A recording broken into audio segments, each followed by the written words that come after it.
To start off, let's take a closer look at what it means to be a first-time voter. Noorya Hayat is here to help us understand the bigger picture about young Americans and how they vote.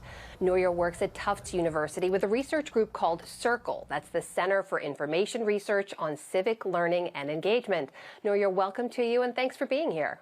Thanks for having me.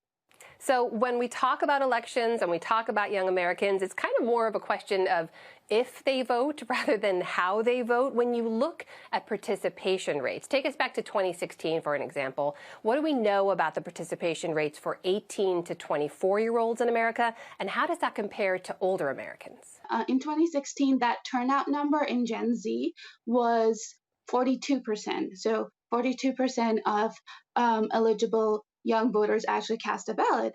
We know from research that Gen X, Boomer generation, and even the millennials, they voted at similar rates when they were the same age as Gen Z and first-time voters. Yes, turnout for young people tends to be lower than older generation, but that gap is closing at some points.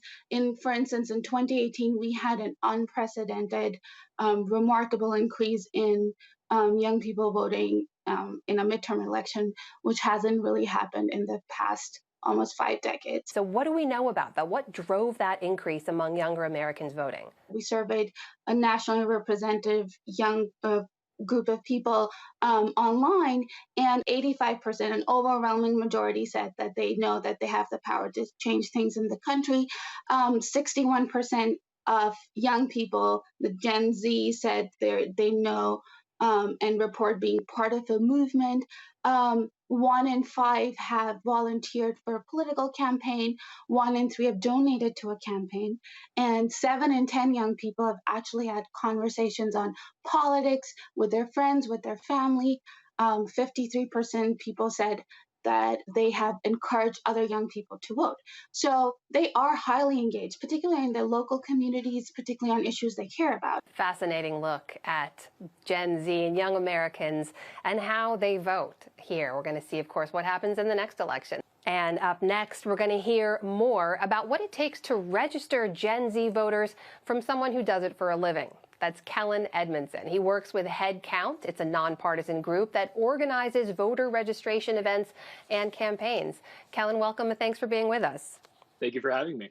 I want to share with you a couple of specific questions we have coming from students out there. Here now is a question from Devin Newby. Devin is a graduate student in Minnesota. Take a listen to this. I'm an SRL alum living in Minneapolis, just blocks away from where George Floyd was killed. During protests here, our community's post office was burnt down. It served many of the city's low-income residents who do not have consistent internet access and who rely on public transportation to get around.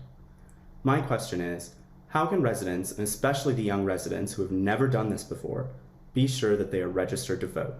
So, Kellen, what would you say to Devin about his concerns? I would say that is definitely a very difficult situation. I think there's a big role for local organizations that especially work with youth on the ground to provide that credible information. And so what we want to do is ensure that these folks, again, have all the possibilities in front of them, lay those out, and make a plan to vote. Speaking of questions, I've got one more for you now. This comes from Morgan Fisher. Morgan is a Student Reporting Labs alumni and a first-year college student in Arizona. Here's Morgan now. I voted through mail this year. I got my ballots into my dorm room, and I actually already filled it out and sent it back. But for a lot of my peers and friends, I know that they're struggling and that they have not received their ballot yet and are nervous about voting for the first time through mail, and they really want to make sure their ballot counts.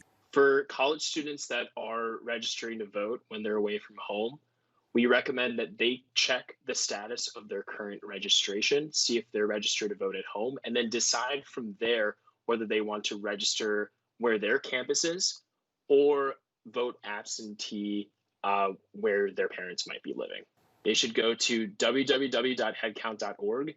There are state-specific pages that outline the information that you need, along with our Make Your Vote Count site, which will actually go down into those menial details, such as what signature needs to be used to make sure that your absentee ballot counts, along with some issues in Pennsylvania, for example, about the secrecy envelopes that I think people have been hearing about. We have specific instructions on how to make sure your vote counts absentee in Pennsylvania and all other 49 states as well. So do your homework, make a plan, make sure your vote counts. That is Kellen Edmondson of HeadCount joining us. Thanks so much.